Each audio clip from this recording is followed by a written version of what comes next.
la disparación y nos tiramos al suelo. Yo lo oía que me gritaba mi suegro: Nancy, tírese al suelo, Nancy, agáchese, agáchese, nada más. Y cuando ya pasó todo y la gente se bajaba del bus, yo fui donde ella y le dije: mi amor, y ella lo jalaba de la camisa y le decía: Carly, levántate, no, mi amor, dice, él está muerto, le dije yo. Eran las 9:50 de la mañana del día viernes 23 de mayo de 2014. El cielo amenazaba con llover. El bus de la ruta 302 hacía su recorrido de Usulután hasta la terminal del sur de San Marcos. De pronto el conductor le informó a los pasajeros que al bus se le había estallado una llanta, mientras avanzaba unos metros para estacionarse a la orilla de la carretera para poder reparar el neumático. Ya estacionado el bus, antes de bajar a los pasajeros, el motorista les dijo que esperaran la próxima ruta 302 porque él ya había acordado con el otro conductor para que subieran ahí.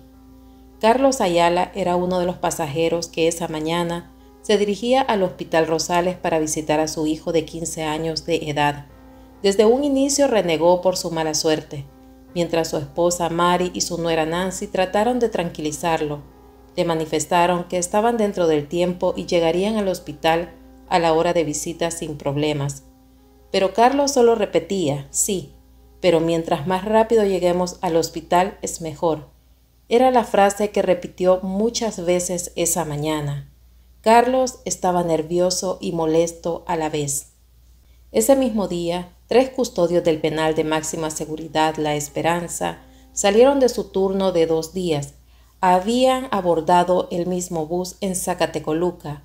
Los pasajeros se encontraban a pocos metros de la colonia Las Flores, entre el puente Jiboa y carretera litoral que conecta con la autopista del Aeropuerto Internacional Monseñor Romero. El reloj marcaba las 10:15 de la mañana. Ya habían transcurrido 25 minutos. A lo lejos observaron que se acercaba el próximo bus de la ruta 302 que deberían tomar para seguir el viaje. Mari y su nuera Nancy subieron por la puerta de adelante y Carlos por la puerta de atrás. El bus se llenó rápidamente. Carlos se sentó en la antepenúltima fila y Mari en un asiento antes que Carlos, mientras que Nancy logró sentarse al centro del bus. Gerardo Mena Escobar es uno de los custodios que se subió en Zacatecoluca. Se sentó en el penúltimo asiento y en el último asiento se sentó José Ángel Fernández, un cabo de la policía que estaba destacado en San Salvador, mientras el otro custodio se sentó en la misma fila que Carlos. En el pasillo del bus se observaban varias personas de pie. El bus siguió su ruta. Mari se mantuvo rezando y pidiéndole a Dios fuerzas para poder volver a ver a su hijo con vida. Aproximadamente 1 kilómetro más adelante, el bus hizo otra parada. Una vendedora de golosinas aprovechó la oportunidad para promover su venta y mientras el bus estaba nuevamente en marcha, la vendedora iba pendiente en la puerta de atrás para bajarse rápidamente en una próxima parada. De pronto un vehículo se posicionó frente al bus y el conductor se vio en la obligación de frenar de golpe. Los pasajeros se alarmaron e inquietaron, se pusieron tensos, nerviosos cuando vieron bajar del carro un grupo de hombres que se dirigieron rápidamente a las puertas del bus. Todos supusieron que se trataba de un asalto, pero lastimosamente inició una lluvia de disparos. Los primeros se originaron al fondo del bus. Se escuchaban fuertes gritos, llantos de niños, era un caos. Las personas no sabían por qué lugar esconderse. Entre las fulminaciones, Mari escuchaba los gritos de su esposo, que le recomendaba tirarse al suelo en repetidas ocasiones. Mari no tenía otra manera de resguardarse. Colocó su cartera sobre su cabeza y con su cuerpo lograba cubrir a una niña de menos de 4 años que no conocía. De pronto comenzaron a caer varias personas al suelo, entre ellas una señora que iba cerca de Mari. Los custodios del penal de Zacatecoluca, Gerson Reyes de 24 años y Gerardo Mena de 26. El cabo de la policía, Ángel Fernández, quedó en el pavimento de la carretera y Edwin Márquez de 33 años, un vendedor de calzado. A la misma vez, Lorena Córdoba, quien vendía las golosinas, quedó en el pasillo del bus, al igual que Carlos Ayala, esposo de Mari. Cuando los sujetos cumplieron su misión, bajaron del bus y huyeron del lugar en el mismo vehículo que habían estacionado frente al bus. Seguidamente, los medios de comunicación no se hicieron esperar y la noticia en radio y televisión era de última hora. Se informaba sobre una masacre en el bus de la Ruta 302. Las pandillas ese día habían declarado la guerra al gobierno, presionando con dialogar con los representantes de estas organizaciones del crimen. Ese Viernes Negro terminó con 31 homicidios. Lo que más impactó de este crimen fue la naturaleza con la que actuó el grupo de hombres armados, en plena luz del día, sin importarles que viajaban ancianos, niños, madres, padres y trabajadores que llevaban el sustento diario a sus familias. Esa mañana se convirtió en dolor y luto que dejaría marcado en sus vidas una triste historia. El subdirector de la Policía Nacional Civil, Mauricio Ramírez, se hizo presente a la escena del crimen e informó a los medios de comunicación que ese y días posteriores podría aumentarse los homicidios. Las amigas de Lorena Córdoba, vendedoras de golosinas, se acercaron para ver qué había ocurrido, ya que minutos antes la vieron subir a la unidad de transporte. Isabel, una de las amigas de Lorena, estaba conmocionada por la pérdida, pero lo que más la preocupaba era cómo comunicarle a doña Luisa que a su hija le habían quitado la vida. Pero tomó fuerzas y se dirigió hasta el mercado ubicado en la zona franca El Pedregal, donde también vende golosinas. Le pidió guardar serenidad y tomar la noticia con calma. Isabel le comentó a la señora Luisa lo ocurrido y se trasladaron hasta el lugar de los hechos. La mamá de Lorena recordaba que a su hija la habían atropellado en 3 ocasiones y la última vez apenas había logrado sobrevivir.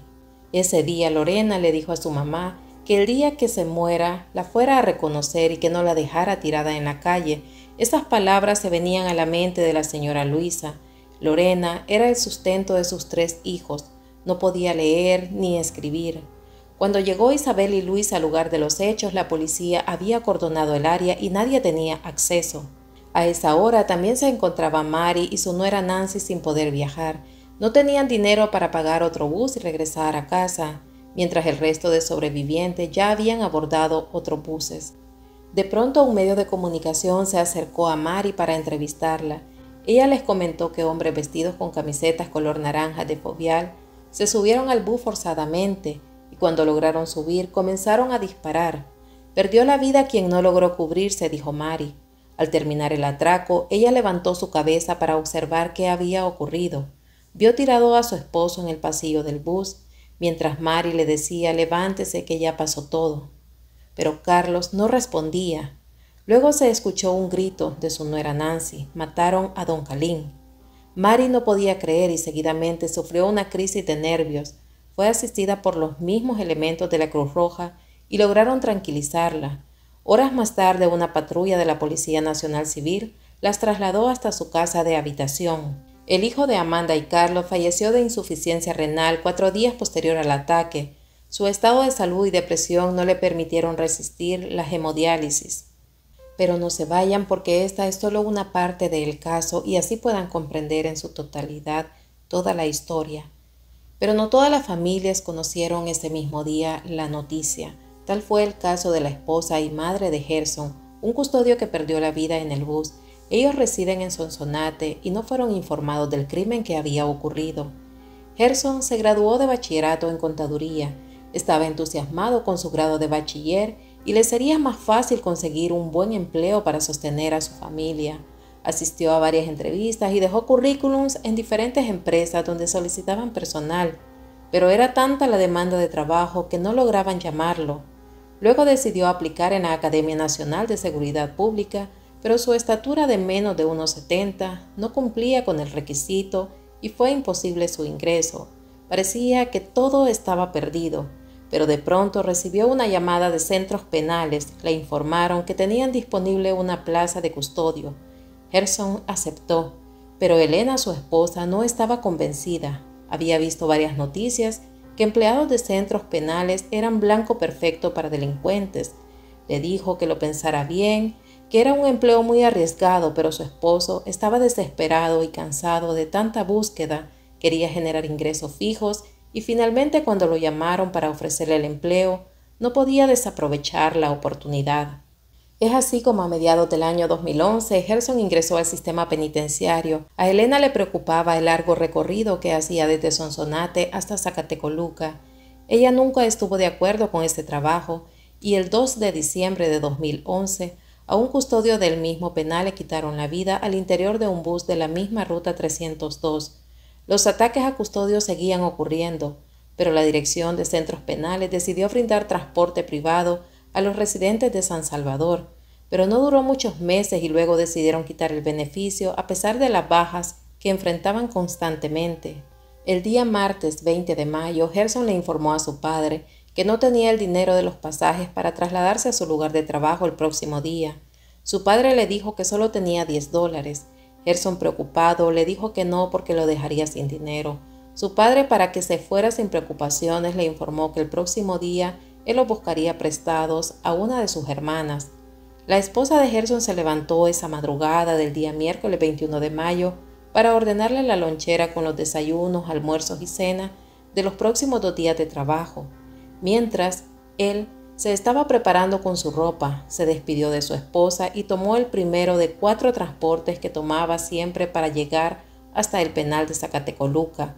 Esto aproximadamente a 134 kilómetros de distancia, lo que implica 4 horas de camino. Debido a esta distancia, su familia no tenía idea de lo que había ocurrido. Elena le realizó una llamada a Gerson para preguntarle si ya estaba próximo a llegar, pero su esposo no contestó. Elena pensó que a lo mejor Gerson se durmió como de costumbre en el bus por haber trabajado 2 turnos de día y noche. Elena se angustió 1 hora más tarde cuando su esposo no devolvió la llamada. Intentó llamarle nuevamente. El teléfono sonaba sin que nadie contestara. Decidió llamar al penal para confirmar a qué horas entregó turno su esposo y ahí le informaron que le habían disparado a Gerson. Elena se quedó sin palabras, fría. Incluso le informaron que llegara a traer el cuerpo al día siguiente a la morgue de medicina legal de San Vicente. La Dirección de Centros Penales envió un comunicado a la familia de Gerson externándole su más sentido pésame, pero en la familia no le dieron lectura. Otro caso es el de Edwin Márquez. Él era un hombre luchador a quien deportaron en varias ocasiones de Estados Unidos. A pesar de todo, su sueño seguía en pie y mientras conseguía ahorrar para su próximo viaje, vendía jeans y zapatos. Su madre recuerda que en la última conversación que mantuvieron le manifestó que hipotecaría el terreno con la casa de adobe donde vivían y con esos $1,000 tenía planes de emprender el nuevo viaje. Durante varias semanas habló de lo mismo. Su misión era llegar a Estados Unidos y trabajar para seguir ayudando a su mamá como siempre lo había hecho. El 23 de mayo, Edwin se dirigía a San Salvador a comprar mercadería para vender el fin de semana. Mientras el bus de la ruta 302 se acercaba, Edwin salió hasta la parada. Esa fue la última vez que su familia lo vio con vida. Horas más tarde, su mamá y hermana estaban preocupadas porque Edwin había demorado. Cuando conocieron la noticia que en un bus de la ruta 302 le habían arrebatado la vida a 6 personas, Gloria Márquez, hermana de Edwin, salió en su búsqueda. A eso de las 6 de la tarde, Gloria se encontraba a la espera que su hermano no estuviera en la lista de fallecidos, pero cuando bajaron el penúltimo cuerpo, observó los zapatos café que su hermano llevaba puestos esa mañana. Cada una de las 6 familias no recibieron justicia por la pérdida de sus seres queridos y las autoridades, a pocas horas del crimen, encontraron abandonado el vehículo donde huyeron los sujetos después del atentado y hasta la fecha no se realizó ninguna captura de los responsables del crimen. La mamá de Edwin, ante la pérdida de su hijo, se enfermó. Él era quien la ayudaba económicamente. Las autoridades policiales informaron que el incremento de violencia era de un plan pandilla al que llamaron Todos contra Todos. El objetivo era atentar contra los empleados de la seguridad de los centros penales y Policía Nacional Civil, y estos grupos delictivos tenían pleno conocimiento que la mayor parte de los custodios y policías se transportaban en la ruta 302. Por ese motivo comenzaron a atacar esas unidades de transporte. Según una versión de la policía, en el último asiento del bus viajaban hombres vestidos con camisas color naranja, que posiblemente fueron quienes dieron aviso al resto de sujetos para que subieran al bus cuando ya tenían ubicadas a las 2 víctimas. Por otra parte, el fiscal general Luis Martínez informó que aplicaría la ley a los atacantes del autobús 302, mientras Mijango, quien decía ser un mediador ante estos grupos, explicó que la policía capturó a varios de los pandilleros que le colaboraban dentro de la estructura y que al ponerlos en libertad los asesinatos habían reducido nuevamente. ¿Es así como doy fin a este caso? Dime qué opinas. Es importante tu comentario y like, te agradecería si nos sugieres con tus amigos para llegar a más personas. Recuerden que suscribirse es totalmente gratis. Los aprecio mucho por el apoyo que siempre me brindan. Me hacen feliz. Hasta pronto.